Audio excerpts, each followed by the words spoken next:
Dua RRI Makassar, teman terbaik kamu. Masih ditemani sama Nora, teman Pro 2 di sore ceria hari ini sampai jam 8 malam nanti. Dan seperti janji Nora tadi, kita nggak sendirian, ada Kak Akmal Idrus. Selamat sore Kak Akmal. Halo, selamat sore Nora. Oke, Kak Akmal. Oke, boleh disapa lagi nggak sih teman Pro 2? Oke, halo, selamat sore Nora dan juga teman-teman dari Pro 2. Dan Kak Akmal ini adalah founder dari Rapo yang merupakan produk keren sih kalau menurut aku karena merupakan upcycle, bisa kita bilang upcycle ya. Benar. Dari olahan sampah plastik sekali Betul. pakai akhirnya menjadi produk yang menghasilkan. Nah mungkin teman Pro 2 ada beberapa yang sudah mengenal bahkan menggunakan produk dari Rapo, tapi mungkin ada juga nih yang masih baru saja mendengar kata Rapo. Nah mungkin boleh dijelaskan sedikit Kak Akmal bagaimana sih sebenarnya atau apa sih sebenarnya Rapo itu? Iya, jadi Rapo itu adalah sebuah usaha sosial, jadi kami fokus memberdayakan perempuan, khususnya penjahit lokal dan juga perempuan di kawasan pesisir dengan berkolaborasi untuk membuat produk daur ulang dari sampah kantong plastik. Mungkin kurang lebih seperti itu gambarannya. Oke, jadi pemberdayaan Iya, perempuan. benar. Benar-benar. Tapi tadi sebelum kita masuk nih teman Pro 2, aku sama Akmal sempat Akmal ya, Iya, Kak Akmal iya. sempat ngobrol sedikit. Ternyata Kak Akmal ini latar belakang jurusannya hukum. Benar. Dan kerjaannya sekarang pun di dunia media. Kok tiba-tiba ada di dunia bisnis? Iya, Gimana tuh ceritanya? Bagaimana awal tertarik dengan dunia bisnis Kak Akmal? Iya, jadi sebenarnya panjang ya. Cuman long story short, jadi pernah ikut di sebuah komunitas. Jadi setelah bertahun-tahun bekerja begitu kan, akhirnya kayak kepikiran untuk ikut di komunitas sosial.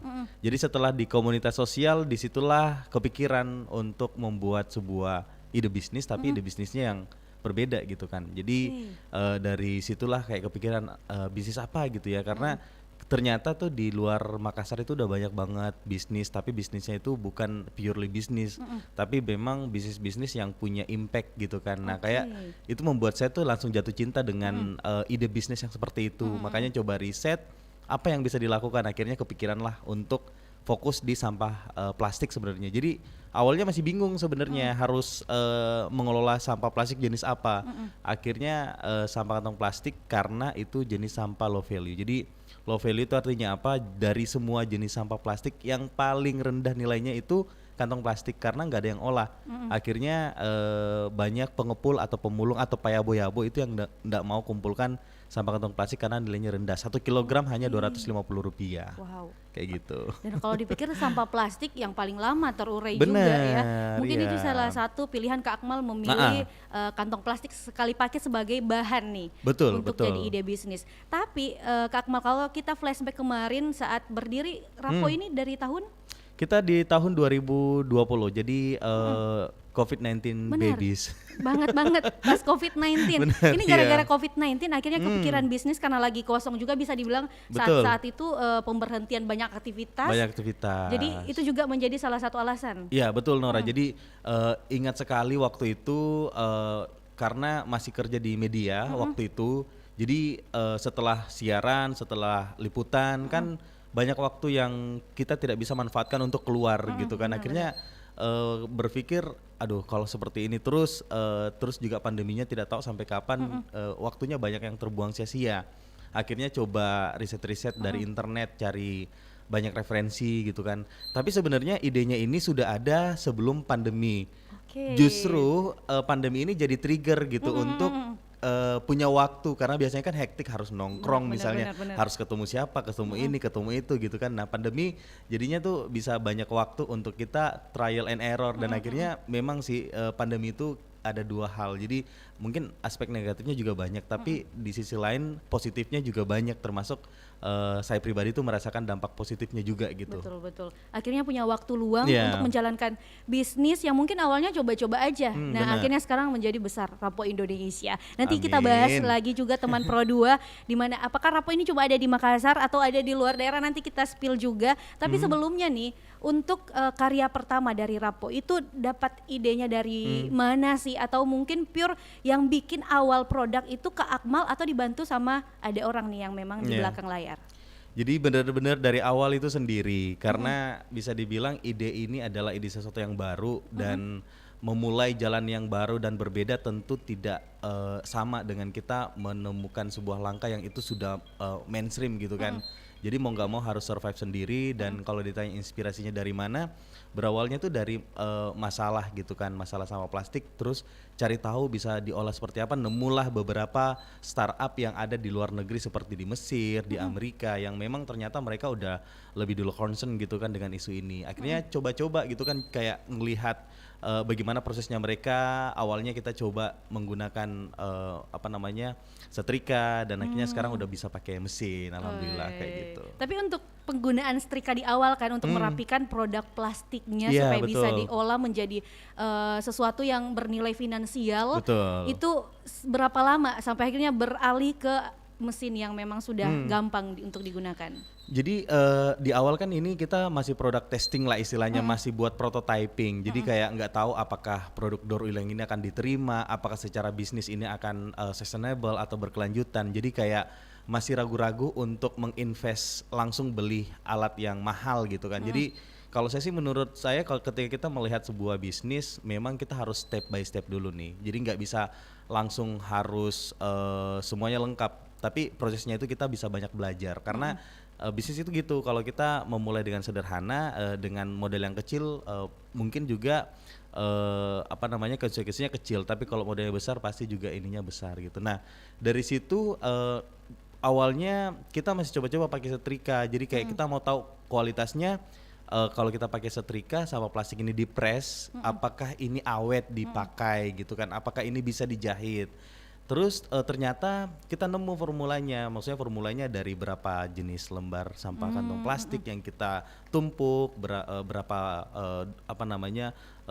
panasnya gitu kan. Akhirnya kita nemu nih, ternyata kalau udah di press sampah kantong plastik itu bisa jadi, ini kebetulan saya pegang sih, bisa jadi seperti kulit gitu kan, seperti kulit. Jadi akhirnya kayak boleh nih kita coba jualan sedikit-sedikit. Produk testing sedikit-sedikit masih pakai setrika, dan alhamdulillah ternyata permintaannya besar banget sekarang. Karena bahkan dari riset yang kami dapatkan 72% masyarakat sekarang itu mempertimbangkan aspek ramah lingkungan sebelum mereka membeli sebuah produk. Jadi kayak wow, demand-nya ini besar banget. Setiap bulan kita mampu menghasilkan 1.500 sampai 2.000 produk tas dari daur ulang, yang itu tentu disebar di seluruh Indonesia peminatnya, dan itu pun sebenarnya masih kurang banget, dan kita pengen bagaimana Rapo ini nggak sendiri gitu. Ada juga orang lain yang concern dengan isu ini sehingga kita mengelola sampah plastiknya nggak sendiri gitu. Nah, nggak mengolah sampah plastik sendiri. Betul. Jadi otomatis sekarang Rapo udah punya berapa tim nih karyawannya, Kak? Alhamdulillah. Sekarang kalau tim kita punya lebih dari 20 anak muda yang concernnya itu mereka di finance, di marketing, di sales, di posisi-posisi yang memang membantu bisnisnya gitu kan. Namun kita juga berkolaborasi bersama dengan lebih dari 20 dengan ibu-ibu yang menjahit produknya kita. Jadi total udah hampir 40 untuk tim Rapo Indonesia, untuk di Makassar dan juga di Depok, Jawa Barat. Oke, di Depok, Jawa Barat. Udah di-spill sama Kak Akmal, ternyata Rapo bukan cuma ada di Makassar, sampai di Depok juga. Tapi saya tertarik juga nih sama, selain dari Rapo ini mengangkat upcycle barang daur ulang plastik, akhirnya dijadikan sebagai produk yang menghasilkan, tetapi ternyata juga memberdayakan ibu-ibu atau perempuan-perempuan. Nah, apa sih yang sampai membuat Kak Akmal berpikir kalau ini bisa saya gunakan untuk memberdayakan ibu-ibu? Mungkin ada hal yang dilihat dari Kak Akmal selain isu lingkungannya juga. Nah ini menarik juga. Jadi sejujurnya saya nggak nyangka ya, ternyata dari sampah yang dimana orang melihat sampah itu sebagai sesuatu yang buruk, justru bisa membuat beberapa rumah tangga itu hidup dan bahkan bisa memenuhi piring di meja makannya mereka dengan makanan yang alhamdulillah terus sehat dan juga enak gitu kan dengan apa yang mereka lakukan. Jadi awalnya idenya itu dari COVID juga, masih berhubungan dengan COVID. Jadi waktu itu saya masih sebagai jurnalis kan banyak banget melakukan peliputan di lapangan-lapangan. Dari situ saya melihat bahwa ternyata dari pandemi ini banyak banget gitu yang dirugikan pastinya. Salah satunya kalau kita bicara tentang akses pekerjaan bagi perempuan itu sudah ada kesenjangan. Even itu nggak ada pandemi sebenarnya, udah ada kesenjangan. Nah ditambah adanya pandemi, mostly ketika ada pemutusan hubungan kerja, PHK massal, yang paling terdampak adalah kaum perempuan. Jadi kayak itu salah satu mimpi kita, bagaimana kita bisa membuka lapangan pekerjaan dan memprioritaskan mereka. Cuman akhirnya juga kepikiran bahwa ternyata Rapo ini berbeda gitu dengan pekerjaan yang lain, karena justru dengan mereka bergabung di kita sebagai mitra kita yang bekerja, mereka juga tetap bisa nih untuk support anak-anaknya. Mereka tetap ngurusin anaknya. Setelah anaknya selesai baru mereka pergi ke Rapo Impact Center untuk menjahit gitu kan. Terus juga waktu siang masih tetap bisa pulang ngurusin suaminya, ngurusin anaknya gitu. Jadi kurang lebih seperti itulah yang kita lakukan. Wah keren sih sebenarnya, karena memang selain peduli terhadap isu lingkungan yang mungkin jarang sih sekarang yang katanya memang peduli lingkungan, tapi untuk bergerak itu masih kurang bisa kita bilang. Terus untuk pemberdayaan perempuannya juga, kalau sampai sekarang untuk pelatihannya sendiri apakah dilakukan setiap bulan atau seperti apa untuk para ibu-ibu? Oke, jadi perempuan yang kita libatkan di Rapo ini adalah perempuan prasejahtera sebenarnya. Cuman kita tuh nggak pernah mau memframing dan menjadikan kesedihan itu sebagai modal untuk kita jualan sebenarnya. Dan kalau ditanya, saya nggak pernah bilang memberdayakan perempuan miskin, walaupun sebenarnya mohon maaf ya, secara ekonomi memang kita libatkan perempuan yang kita asesmen itu dengan pendapatan menengah ke bawah, rendah gitu kan. Dan bahkan ada beberapa diantaranya adalah kategori miskin atau prasejahtera. Nah kayak gitu. Jadi kita benar-benar harus sabar. Jadi yang kita libatkan di Rapo Indonesia ini bukan melihat ini bisa menjahit atau tidak, tapi dari segi dari segi pendapatannya mereka. Karena kan kita mau pekerjaan ini benar-benar berdampak ke yang membutuhkan gitu kan. Jadi kita asesmen dan ya harus sabar. Harus sabar. Kenapa? Karena benar-benar kita itu latih dari mereka nggak tahu mesin, nggak tahu menjahit sampai bisa menjahit. Jadi bisa dibilang tuh investnya itu bukan hanya invest untuk uang gitu, tapi memang kesabaran sih. Karena selama 3 tahun berdiri, 1 tahun itu kita concernnya memperdalam dulu idenya. Setelah itu 1 tahunnya itu pelatihan, barulah di tahun ketiga ini kita jualan. Jadi prosesnya itu memang cukup panjang gitu. Kalau nggak kalau niatnya tidak tulus, tidak kuat, mungkin udah nyerah gitu. Benar panjang. 2 tahun banget. Sampai akhirnya ke tahun ketiga baru benar-benar lancar untuk proses produksinya sendiri. Betul. Nah kita kembali ke isu lingkungannya nih Kak Akmal. Melihat mungkin bisa dibilang kantong plastik sekali pakai ini menjadi bahan utama. Seberapa banyak sih dari pandangan Kak Akmal ya melihat sampah plastik yang ada di Kota Makassar dulu sampai akhirnya benar-benar bisa dijadikan sebagai ribuan produk diproduksi perharinya. Seberapa banyak Kak Akmal? Kalau bilang seberapa banyak, jujur kami juga sangat mencari tahu seberapa banyak jumlah sampah kantong plastik yang dipakai di Makassar.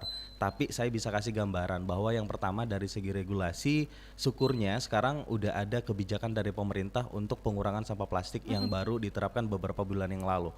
Namun kembali lagi, apakah itu sudah efektif? Tentu kembali ke diri kita gitu. Kalau kita merasa belum mengetahui kebijakan itu dan masih menggunakan plastik, ya berarti itu masih belum efektif. Dan tentu kita mendukung pemerintah ya untuk itu ke depannya. Cuman sembari kita menunggu sistem yang sudah berlaku dan juga mungkin nanti lebih masif lagi. Nah yang bisa dilakukan adalah pengolahan. Nah sekarang sejujurnya ya, kita berpikir dulu tuh di awal kayak susah banget gitu kan ngumpulin sampah kantong plastik, karena kantong plastik itu kan sampahnya kecil-kecil gitu kan. Dan harus yang utuh dan bersih juga ya kan? Bersih iya benar. Tapi setelah kita menyelami gitu kan, setelah kita melakukan produksi ini dari 11 aja ya, dari 11 usaha laundry. Kita kerjasamanya itu untuk ngumpulin sampah kantong plastiknya ada beberapa cara. Jadi yang pertama dari usaha laundry. Kenapa usaha laundry? Karena mereka itu yang paling banyak menghasilkan sampah kantong plastik. Benar. Kalau bawa pakaian pasti dalam kantong plastik. Kantong plastik. Betul, dan betul. Biasanya tuh kita ngambil laundry terus dikasih lagi yang plastiknya. Baru kan, betul. bentuk servisnya mereka. Karena katanya kalau nggak baru nggak sopan gitu kan. Apalagi pakaian bersih gitu ya. Makanya ada yang curhat, wah kita nih setiap bulan tuh harus membuang berkarung-karung Sampah plastik. sampah plastik gitu kan. Nah itu yang pertama, jadi dari situlah kita memulai, oh ini salah satu sumbernya nih. Nah selain itu juga dari masyarakat di pesisir Untia dan juga donasi-donasi dari masyarakat Kota Makassar. Nah tadi kembali lagi, jumlahnya seberapa Jumlahnya, banyak sih? Dari 11 aja nih, 11 laundry, itu kita bisa mengumpulkan 8.000 lembar sampah kantong plastik. Itu baru dari laundry. dari laundry ya, 11. 11. Bayangkan di Makassar itu ada ribuan. Betul, Dan betul. bahkan awalnya kita kesulitan untuk mengumpulkan, sekarang tuh kayak usaha laundry tuh kayak mau berpartisipasi, tapi kembali lagi baru belasan yang kita ajak kolaborasi, tapi ada satu ruangan yang memang khusus untuk sampah plastik itu udah full kayak gunung. Waduh, ini Itu gambaran aja. nunjukin kalau memang masih Banyak. banyak penggunaan sampah kantong Betul. plastik sekali pakai. Dan itu baru dari satu sumber ya, belum Nah, lagi sumber-sumber yang Nah lain. itu dia, belum lagi dari masyarakat sendiri. Yes. Kan yang memberikan sampah ada pertukaran seperti itu ya, Benar. mungkin yang sumbangan dari para masyarakat.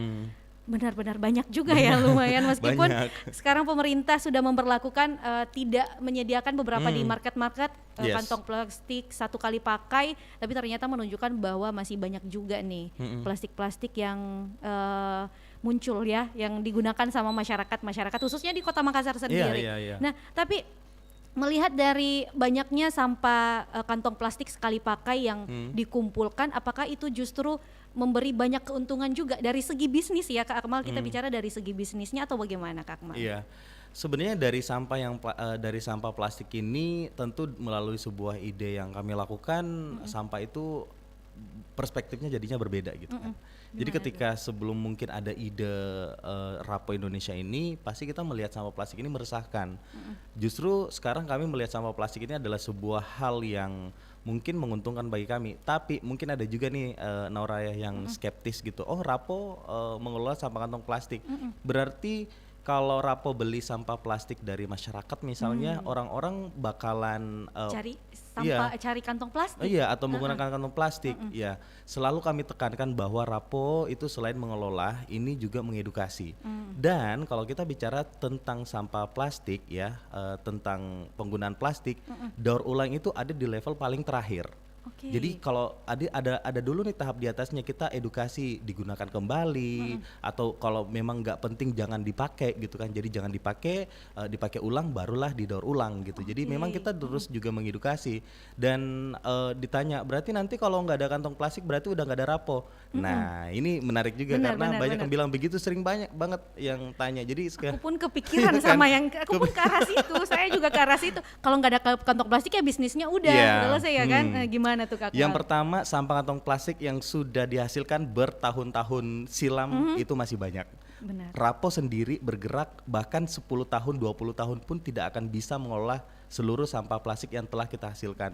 Even sampah plastik yang kita lihat di tempat pembuangan, mungkin mohon maaf ya, orang-orangnya yang menggunakan itu mungkin udah meninggal dunia, tapi sampah plastiknya masih tetap ada. Itu yang pertama. Dan dari segi bisnis tentu kita Rapo itu berdiri bukan fokusnya hanya di sampah kantong plastik. Bisa saja next ketika kita merasa bahwa isu ataupun permasalahan sampah plastik ini udah selesai, bisa saja kita mungkin fokus di sampah plastik jenis lainnya, atau mungkin produk-produk ramah lingkungan lainnya gitu. Yang jelas memang masih concern bahwa Rapo hadir untuk sebuah misi, sebuah visi, menghadirkan sebuah produk yang ramah lingkungan. Ramah lingkungan itu dia. Poinnya.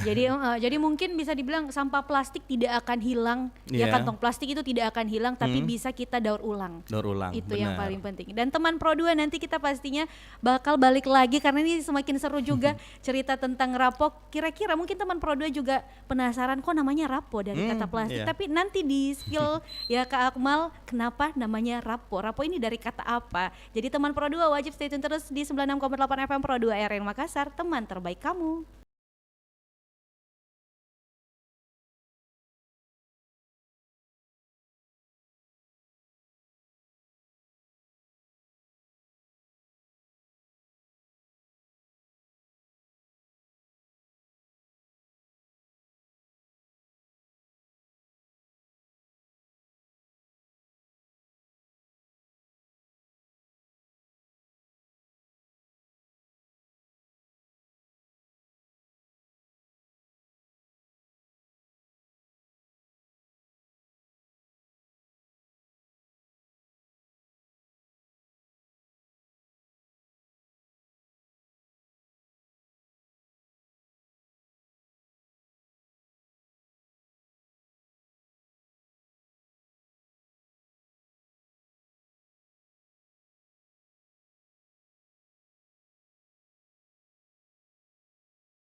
teman terbaik kamu. Sore ceria masih ada di sini bareng Nora dan juga Kak Akmal Idrus. Masih ada suaranya? Masih.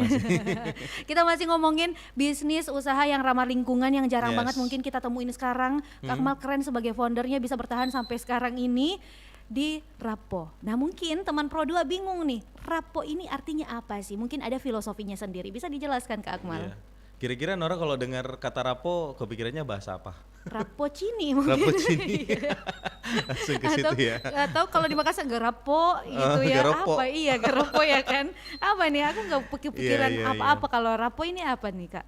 Jadi rapo itu memang bahasa Makassar, artinya buah. Jadi filosofinya apa yang kita lakukan dengan sampah plastik, berkolaborasi dengan ibu-ibu, perempuan, itu membuahkan hasil nantinya. Oke. Kayak gitu filosofinya. Dan ada juga yang bilang nih, produk-produk rapo kan full color banget nih, fresh, benar. kayak buah, Oh seger. iya betul. Itu mungkin tiba-tiba aja kali ya, Iya. atau memang sudah direncanakan. Sudah direncanakan sebenarnya. Jadi pengen tuh buat sebuah brand. Kalau sekarang tuh di Makassar banyak banget ya brand-brand dan itu bahasa Inggris gitu kan. Itu bagus banget sebenarnya. Tergantung dari bisnisnya seperti apa. Cuman kalau saya pribadi tuh pengen mengangkat Makassar gitu kan. Keren, Bahwa ini benar-benar dari Makassar dan bahkan juga orang-orang Depok pun Jawa Barat sebutnya rapo gitu kan, bahasa Makassar. Jadi kayak itu sebuah semangat, sebuah pride bahwa kita juga bisa nih. Kayak Betul, gitu. sampai ke seluruh Indonesia Iya. nantinya, di Depok juga termasuk ya kan.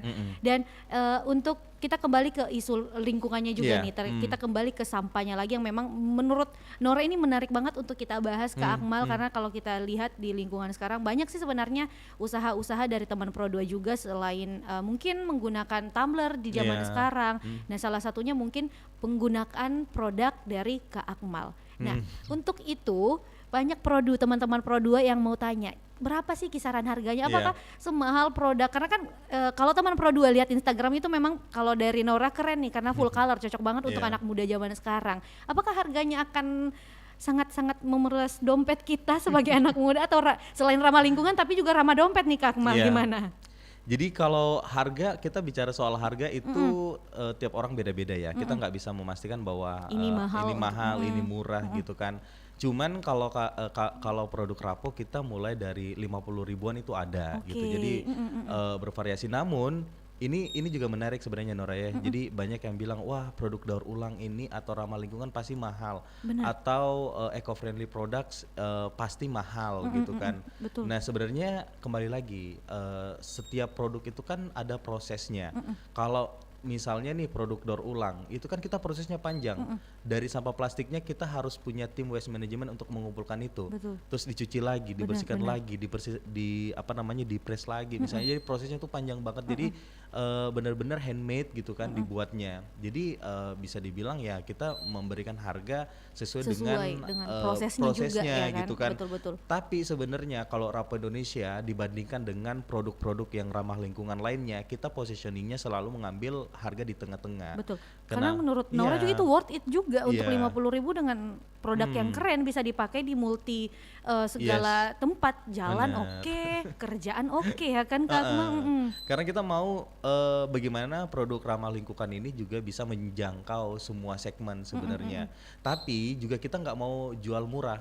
Kenapa? Karena yang pertama kita mengangkat ethical gitu. Produksi yang bertanggung jawab. Produksi yang bertanggung jawab maksudnya seperti apa? Adalah bagaimana kita bisa membayar upah bagi orang yang membuat produk itu dengan sewajarnya. Teman-teman mungkin sering membeli produk yang murah tapi pernah berpikiran nggak kalau harganya berapa puluh ribu gitu, berapa sih yang didapatkan oleh yang membuat ini? Nah kita memperhatikan sampai ke situnya gitu, dan kita sistemnya juga bagi hasil. Jadi di Rapo itu penjahitnya kita sebut mitra. Kenapa mitra? Jadi mereka semakin banyak yang mereka hasilkan, itu semakin banyak yang mereka dapatkan gitu. Oke, keren sih. Tapi tadi dikatakan prosesnya cukup panjang. Untuk satu produk itu biasanya berapa lama Kak Akmal? Itu bergantung lagi ya dari Model dan juga ukuran. modelnya. Cuman untuk yang simple-simple karena handmade ya, bahkan ada satu Kalau kita bicara tentang berapa lama itu kita nggak bisa diukur ya. Maksudnya bukan nggak bisa diukur, tapi sekarang kapasitas produksinya kita udah masif alhamdulillah. Jadi per hari bisa ratusan dari beberapa ibu-ibu gitu. Cuman karena kita handmade, bahkan ada satu produknya itu ibu-ibu cuman bisa buat 1 sampai 2 pieces. Oke, Iya. jadi tergantung miteranya juga ya kan? Tergantung miternya juga, dan karena kita juga sistem pemberdayaan, kita mau memberdayakan ya. Dan memang memberdayakan itu bagaimana kita juga melihat kapasitas dari perempuan. Jadi ketika misalnya nih ada yang order 500 pieces ya, saya mau minggu depan ya, belum tentu kita bisa gitu, karena jangan sampai kita selalu berkoar-koar mau menyediakan akses pekerjaan layak bagi perempuan, sementara kita sendiri mengintimidasi perempuan-perempuan dengan memberikan pekerjaan yang tidak etik gitu kan. Benar. Itu. Akhirnya hasilnya pun nggak maksimal. Gak maksimal, Ya dan kan? ini yang Betul. sering kita edukasi juga ke klien-klien kita bahwa kita ini handmade, bukan pabrikan besar gitu. Betul. Jadi memang Betul, kita ada betul. proses, dan setiap produk itu kita menjaga kualitasnya juga gitu Benar-benar. kan. Kalau handmade memang biasanya jauh lebih rapi, lebih Iya. ke detailnya semua, Personally benar-benar gitu kan. benar-benar lebih detail juga untuk semuanya. Nah, kalau di produk Rapo ini sendiri Kak Akmal, Iya. paling besar itu yang jadi konsumennya anak muda, dewasa, atau orang tua? Yang paling dari data-data nih mungkin yang Kak Akmal lihat selama produksi Rapo. Iya. Jadi kita paling banyak tuh usia 23 sampai 30 tahun.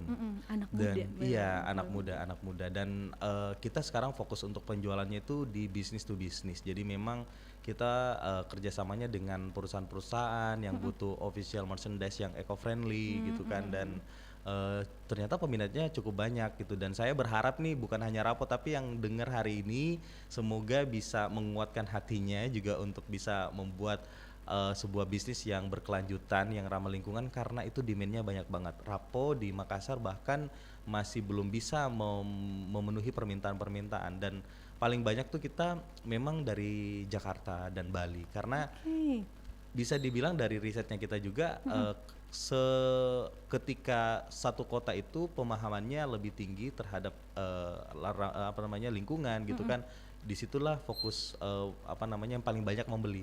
Karena kan kayak di Jakarta orang-orang udah mulai aware dengan sustainability gitu kan, di Bali juga apalagi.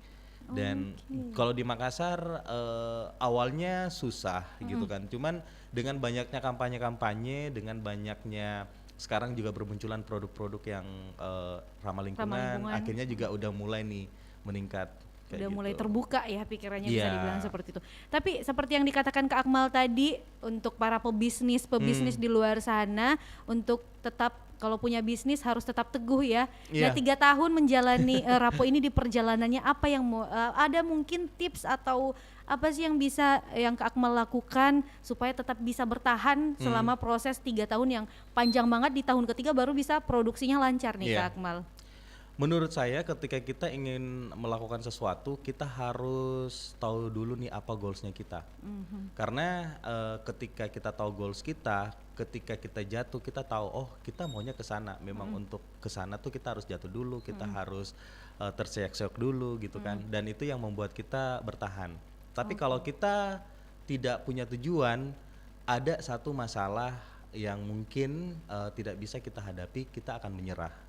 Dan orang-orang juga seperti itu ke saya, bahkan banyak yang skeptis kayak, Akmal Idrus ngapain sih awal 3 tahun yang lalu, sejujurnya nggak seperti sekarang gitu, yang orang udah tahu Rapo, tapi Udah jadinya aja. Iya, jadinya awal-awal itu orang kayak, ngapain sih Akmal ngumpulin sampah kantong plastik, sering kan share, tolong teman-teman yang punya sampah kantong plastik, saya pick up, saya ambil gitu kan. ya awalnya, Iya, awal-awalnya, bener, jadi betul. kayak banyak yang skeptis gitu kan, tapi dengan konsisten, karena saya melihat Rapo ini, bahwa saya melihat Rapo itu 5 tahun ke depan minimal. Jadi ketika orang melihat Rapo sekarang, saya sudah melihat Rapo itu akan seperti itu 5 tahun yang akan datang. Jadi kayak sampai sekarang pun masih mengarah ke situ gitu. Oke, tapi sejauh ini Kak Akmal, kan ini produk yang ramah lingkungan, tentunya mendukung juga dari program pemerintah ya, Iya. mendukung juga. Apakah sudah ada penghargaan mungkin, tapi pasti sudah ada ya kan yang diterima oleh Amin. Rapo, melihat bagaimana kontribusinya dalam mengurangi pencemaran lingkungan Iya. juga Kak Akmal. Alhamdulillah, Rapo yang jadi kebanggaan buat saya tentunya dengan tim juga, karena kita sering banget akhirnya juga yang pertama speak up tentang lingkungan di level nasional gitu. Karena jujur awalnya ini saya buat rapot tuh kayak ikut volunteer di beberapa kota tuh kayak setiap ada event apa namanya ya, sharing tentang inspirasi kayak anak muda Makassar tuh kemana gitu Iya, kan, bener-bener. rata-rata dari luar dan alhamdulillah sekarang udah dipercaya dan kepercayaan itu terus meningkat. Kita pernah mendapat apresiasi dari campaign.id, jadi kita sebagai bisnis yang apa namanya mengangkat isu kesetaraan dan itu nasional. Wah, Dan yang keren. paling baru kita sekarang lagi running program bekerja sama dengan USAID untuk nanti berkompetisi di level nasional. Sekarang lagi Persiapan. sementara running dan alhamdulillah akhir tahun kita juga ikut bulan lalu kita ikut kompetisi juga yang dilaksanakan oleh LPDP. Itu diikuti 1.180-an peserta dari seluruh Indonesia dan Rapo Indonesia dapat juara 4 secara nasional dan alhamdulillah kita dapat beasiswa ke New Zealand untuk belajar bisnis. Jadi doain teman-teman semoga nanti bakalan lancar. Amin. Jadi tim Rapo bakalan Ke New Zealand. bener-bener Wah. move forward ke New Zealand ya kan untuk belajar. pelatihannya nanti. Belajar tentang keren, bisnis, keren, iya. luar biasa. Untung aja nyempetin waktu datang ke Pro 2 sebelum ke New Zealand Kak Amin. Akmal. Tapi tadi udah di-spill juga sama Kak Akmal kalau sudah ada di Depok juga ya kan? Yes, betul. Rapo Indonesia dan namanya masih tetap Rapo. Iya. Kenapa di Depok? Apa di Depok kelihatan banyak sampah kantong plastik atau apa nih? Kok Iya. tiba-tiba sampai di Depok? Ya, jadi kita berkolaborasi dengan, kita dapat funding dari WWF atau WWF Indonesia. Jadi WWF Indonesia itu punya program namanya Plastic Smart Cities. Jadi Plastic Smart Cities ini adalah program dari WWF gimana mereka itu mendukung usaha-usaha ataupun komunitas-komunitas untuk bersama-sama mengelola sampah plastik. Oke. Nah, kalau Rapo sendiri dari segi bisnisnya nih, terus kenapa di Depok? Karena kita dianggap sukses di Kota Makassar. Oke. Jadi kesuksesan itu kita akhirnya moving juga ke Depok untuk memperluas dampak sebenarnya. Tapi kalau ditanya kenapa Depok? Karena concernnya dari Plastic Smart Cities ini adalah concern ke beberapa kota yang dilalui oleh Sungai Ciliwung. Oke, di Termasuk situ Depok. penghasil sampah ya kan di Iya, Sungai Ciliwung. jadi alhamdulillah Rapo juga sekarang bisa berkontribut, memberikan edukasi di bantaran Sungai Ciliwung gitu kan, dan ya nggak nyangka juga ternyata Keren. kayak kita bisa concern dan stand up di Jawa gitu kan, padahal kita dari Makassar awalnya nggak kepikiran bisa secepat itu sebenarnya. Betul. Sampai di Depok pun di sana ada berapa tim? Kalau di sana ada 8 tim untuk yang anak muda, 4 orang itu dari Makassar yang kita kirim ke sana. Terus sisanya kita punya 9 ibu-ibu yang Wow, membuat asli produk asli Depok semua. Keren. Dan bisa dibilang gini ya, Rapo kan ketika ingin memberdayakan perempuan, kita concern sama masalah-masalah mereka. Jadi misalnya kalau di Untia ini concernnya kita ke pendidikan. Jadi gimana kita bisa mengedukasi perempuan-perempuan yang terlibat di Rapo ini, pendapatan yang didapatkan itu untuk pendidikan anak gitu kan. Oke. Jadi banyak juga yang memang menggunakan pendapatannya mereka ini untuk Pendidikan anak. anaknya. Benar-benar. Kalau di Depok itu beda. Karena di Depok ternyata setelah kita assessment, karena sebelum kita replikasi di sana kita terjun ke lapangan dulu 1 bulan untuk melakukan observasi, mengamati bagaimana perilaku di sana juga gitu, dan akhirnya kita tahu bahwa permasalahan yang paling umum di sana adalah stunting. Jadi banyak ibu-ibu yang kita ajak kolaborasi tuh punya anak dengan stunting Stunting gitu ya. kan. Makanya program-programnya kita di Depok ini lebih banyak ke kesehatan gitu. Gimana mengajari perilaku yang hidup sehat, sehat. bagaimana perilaku untuk Makan makanan yang bergizi iya, juga. bergizi, tapi yang murah gitu kan. Jadi kita juga buat program itu benar-benar memperhatikan kebutuhan. Dan yang menariknya, jadi di Rapo ini kita jangan berpikir ya, jadi kayak Rapo Indonesia ini cuman daur ulang gitu kan buat produk. No, kita itu menciptakan perempuan yang terlibat, bagaimana dia bisa menginspirasi bagi perempuan lainnya.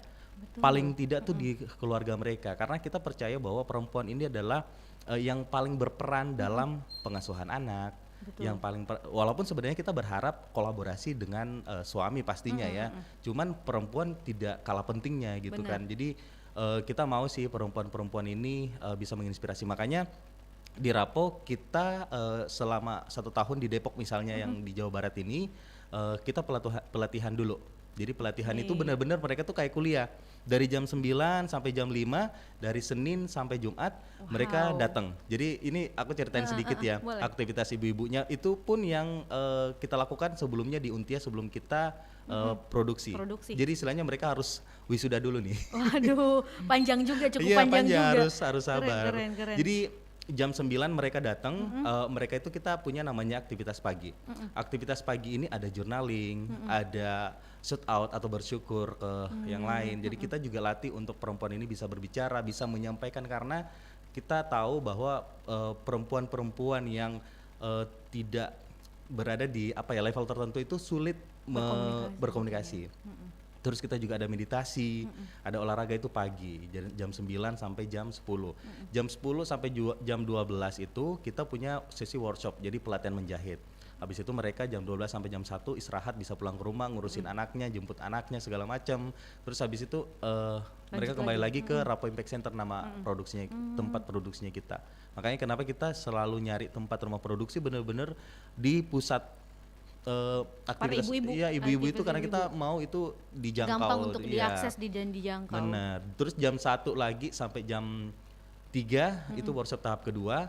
Wow. Jam 1, 2, 3 itu terus lanjut lagi jam 4 sampai jam 5 itu kita ngundang perempuan-perempuan yang inspiratif untuk ngasih sharing. Oh, keren. Jadi kalau teman-teman penasaran seperti apa sih aktivitasnya, kita punya Instagram juga khusus untuk impact-nya kita, itu di Rapo Impact Depok dan Rapo Impact Makassar. Keren. Dan Kayak gitu. yang paling keren juga karena ibu-ibunya mau berpartisipasi, mau bisa dibilang ikut Alhamdulillah. kuliah ya dari jam Iya, 9 pagi sampai jam 5 sore, ikut pelatihan dan sebagainya sampai akhirnya bisa menghasilkan produk-produk Iya. Rapo yang sekarang dijual di seluruh Indonesia. Dan seperti yang dikatakan tadi, Bali yang paling banyak ya. Bali dan Jakarta. Bali dan juga Iya. Jakarta. Tapi pasti teman-teman Pro 2 yang ada di Makassar buruan juga kamu bisa cek Instagramnya ya di Bisa. rapo.id.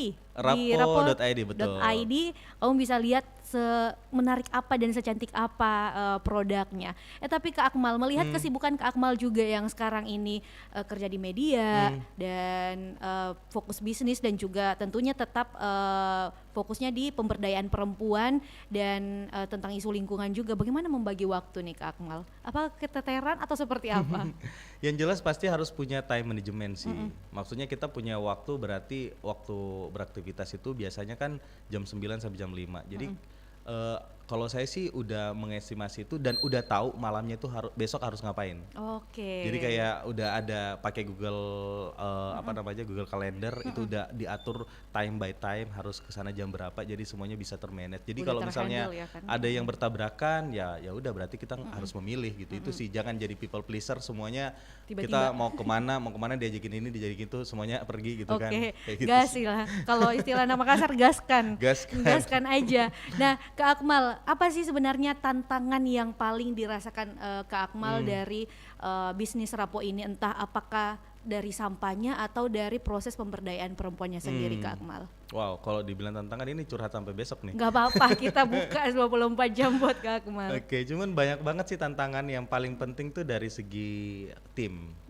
Karena bisa dibilang tuh kita startup yang baru ya, startup yang bisa dikatakan baru berkembang. Jadi untuk menemukan tim yang punya visi dan misi yang sama tuh butuh proses dan bahkan melalui badai-badai, dalam artian kita udah rekrutmen besar-besaran nih, banyak yang diterima, ternyata 50%-nya resign. Seleksi alam. Tapi akhirnya dengan proses yang terus seperti itu kita menemukan yang terbaik di antara yang terbaik sebenarnya. Tapi bukan berarti yang resign ini nggak baik ya, tetap sih kita mengapresiasi dan menghargai keputusannya. Cuman itu sih tantangannya. Jadi dari segi tim kita paling susah, Sumber daya. sumber daya. Dan yang paling ini juga karena bisa dikatakan Rapo Indonesia ini yang pertama yang bergerak di isu sampah kantong plastik untuk jadi produk ini, dan kita benar-benar ter-highlight sebagai brand yang pertama di Indonesia ya, bukan hanya di Makassar. Jadi kita tuh kesulitan untuk nyari kira-kira brand kita akan seperti apa sih? Kan biasanya tuh kayak misalnya jualan botol, udah ada yang jualan botol, jadi kayak oh kita lihat nih, oh gini nih strateginya gitu kan. Kita benar-benar nggak ada gitu, jadi kayak ada gambaran, nggak ada gambaran, jadi nggak ada rules modelnya ya. bener, nggak ada baseline-nya kita lah gitu. bener, Jadi bener. kayak bener-bener tuh kita harus trial and error gitu kan, harus menemukan sendiri formulanya akan seperti apa. Cuman percaya sih bahwa manusia itu, kita itu diberikan sebuah anugerah yang bisa beradaptasi dengan banyak keadaan gitu. Benar, Jadi kayak itulah yang membuat kita terus bertahan. Selagi kita mau belajar pasti akan selalu ada jalan. Betul, keren. Kayak gitu. Menjadi yang pertama dan sampai sekarang Iya. kayaknya masih belum ada ya Kak Akmal. Masih sangat kurang sekali. Benar. Tapi Kak Akmal, yang dirasakan selama 3 tahun ya Rapo ini berdiri, apa sih dampak atau perubahan positif yang mungkin benar-benar Kak Akmal rasakan selama berbisnis di Rapo? Yang paling pasti dari pengelolaan sampah kantong plastik ya, akhirnya meningkat. Sekarang kita telah mendor ulang lebih dari 100.000 sampah kantong plastik selama kita terus produksi.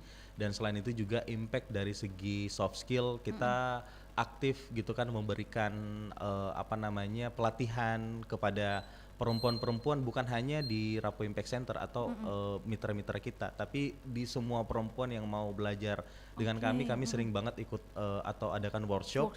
Ya, itu untuk mengedukasi orang-orang sampah plastik bisa dijadiin seperti ini.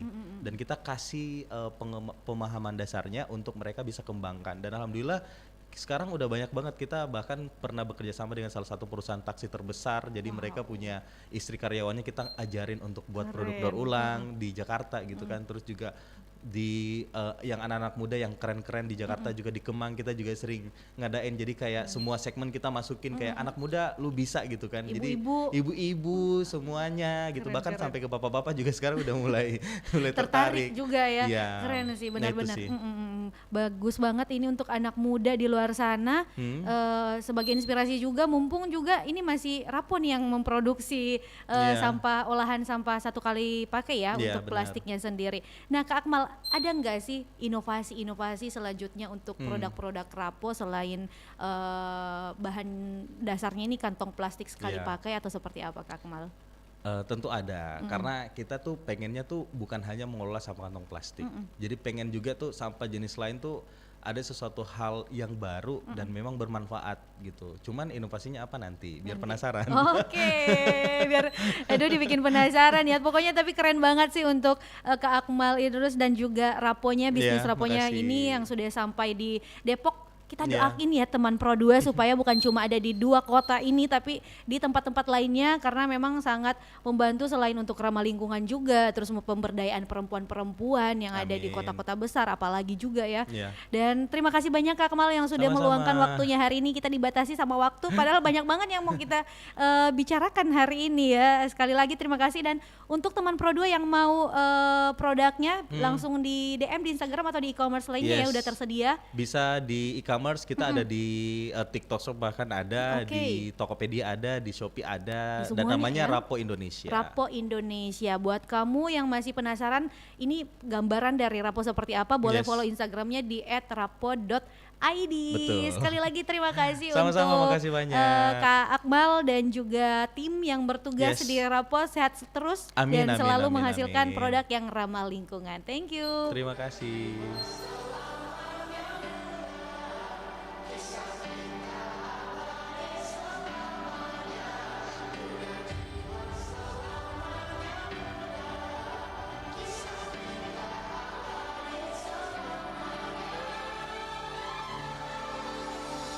Masihkah kau mengingat di saat kita masih